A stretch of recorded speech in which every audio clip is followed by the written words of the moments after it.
Hi everyone, my name is John Quinn. I'm the author of Someone Like Me, an unlikely story of challenge and triumph over cerebral palsy. Let me tell you my story. I'm a retired Senior Chief Petty Officer in the United States Navy. Now, Senior Chief, that's the second highest enlisted rank you can hold. You might know that you start out in the Navy as a seaman recruit and go all the way up to Master Chief. So, Senior Chief is one stop below the top rank you can hold. I joined the Navy in January 1982, specializing in administration, and I served until October 2002. And during my career, I had a lot of fun. Served on two aircraft carriers, the Dwight D. Eisenhower and the John C. Stennis. Got to serve on board the battleship Iowa. Real honor to be known as a battleship sailor. I served on board the USS Chandler, USS Point Defiance, and LSD was my first ship. Worked on General Schwarzkopf's staff down at U.S. Central Command, and I'm a founding member or plank owner in Navy speak of SEAL Team 3 in Coronado, California. No, I'm not a Navy SEAL.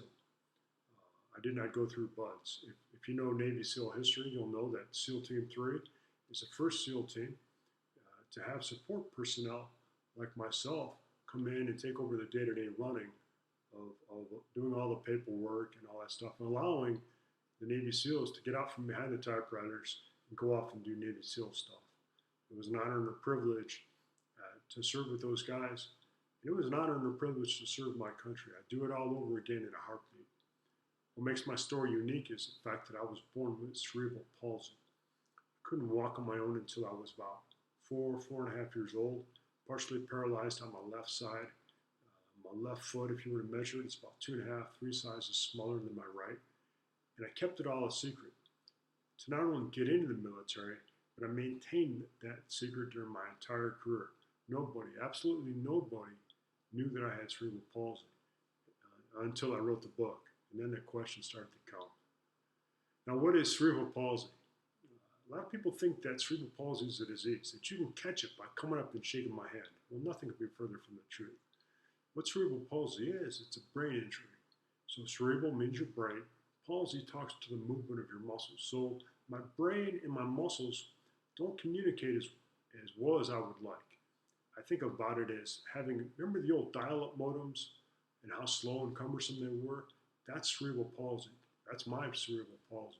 While everybody else is out running on high-speed broadband.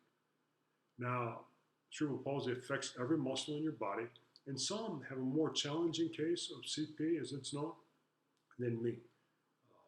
Some people have to use power chairs, a breathing device, a walker, parapro.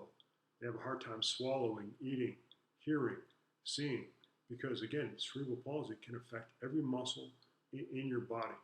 I am very fortunate. I have a relatively mild case of cerebral palsy, but how does it affect me? How does cerebral palsy affect me? Every time I want to move, I have to give thought to movement.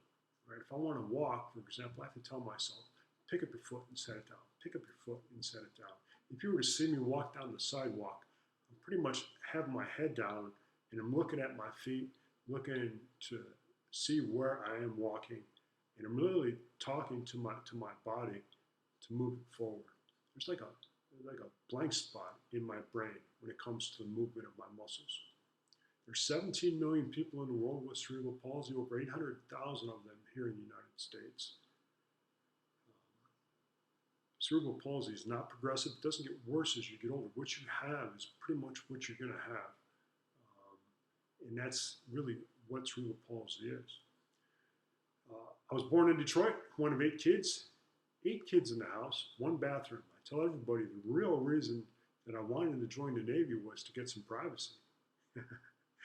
I like laughing at my own jokes, but it's true, you know.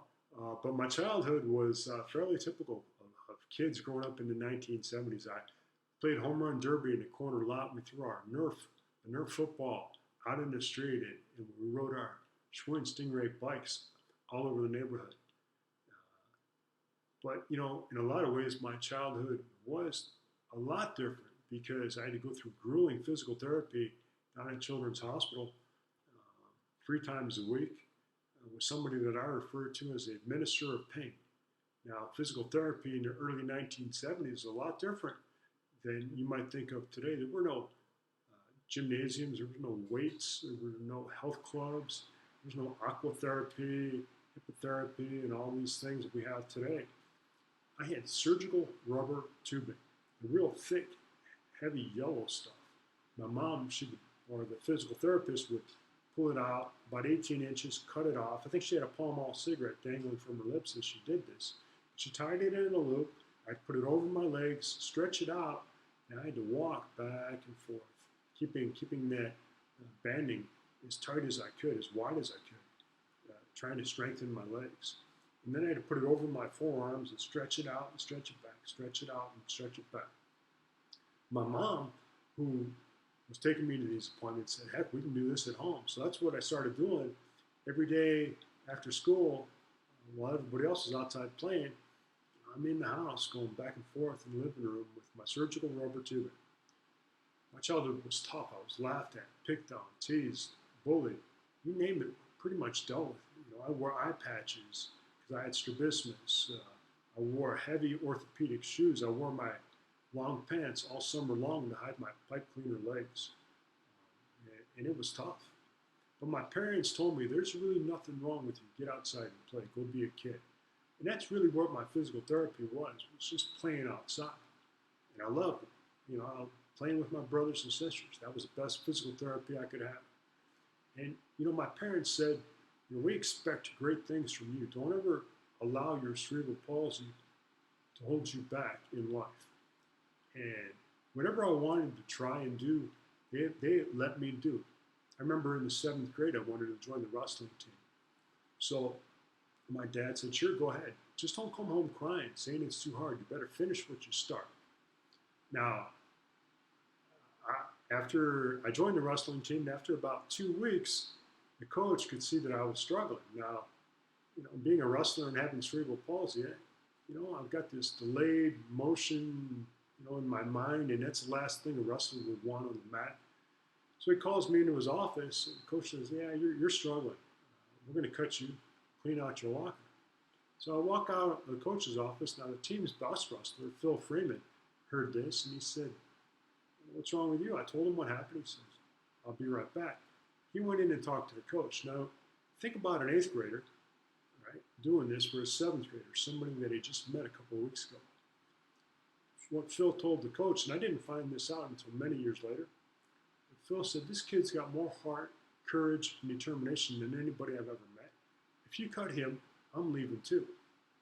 Now, Phil and I mean, it was amazing. I was 78 pounds in the 7th grade. And Phil comes out of the coach's office and says, you're staying on this team. And I did.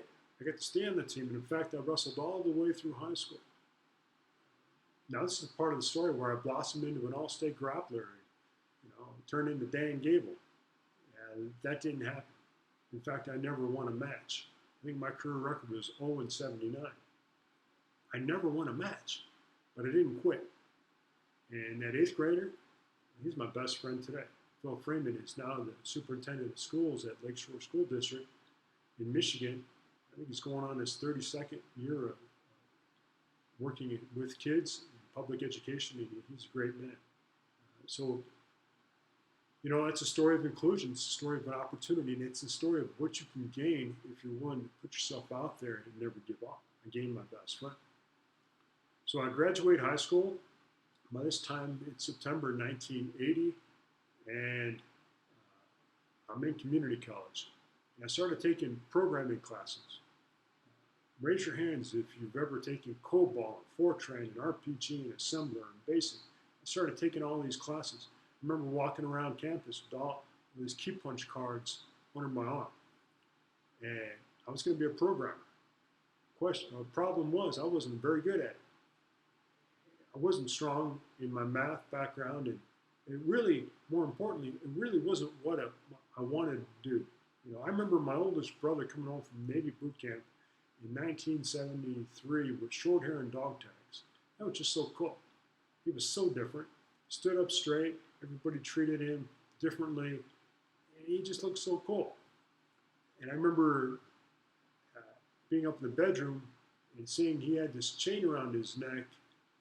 I asked him, I said, what is that? Those are my dog tags, John. I said, those are cool. He says, I'll tell you what. you join the Navy, you turn 18, join the Navy, we'll make a set just for you. I was like, all right, cool. Never forgot that. So one day I'm doing my computer programming homework on the kitchen table, and I gave up. It just really wasn't what I wanted to do. So I gathered all this paperwork up, all my flow charts and key punch cards and books, walked over to the fireplace, threw it all in there.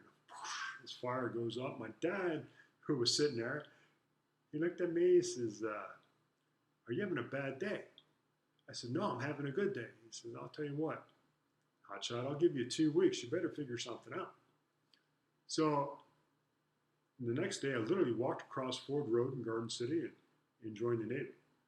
And I kept my condition a secret, and I'll tell you why here in a second. But, to join the Navy, you have to take an entrance physical.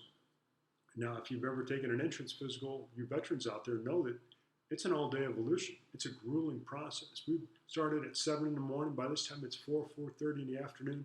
We're all tired. But I'm still there. I'm thinking we're close to being done.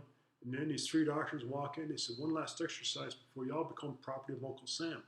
Get down in a catcher squat and put your arms out. And right away, my mind was like, oh my God. I flashed back to my childhood, all those exercises with the administrative pain.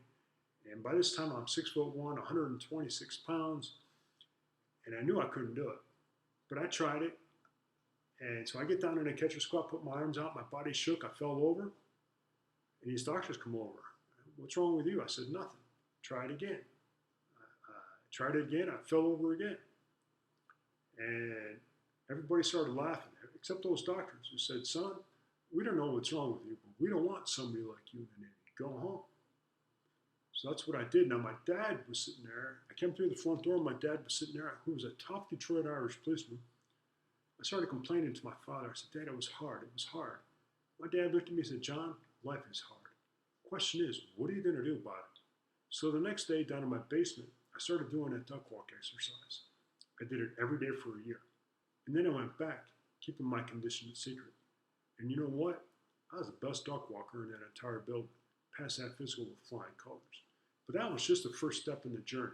And my journey was hard and it was difficult. But I got to serve for the next 20 years. And it was an honor and a privilege to serve my country. Now, why did I keep my condition a secret? I would have loved to have told the truth about my condition from the very beginning. If I had told the recruiters that I had cerebral palsy, they wouldn't have even let me in the front door. How do I know this?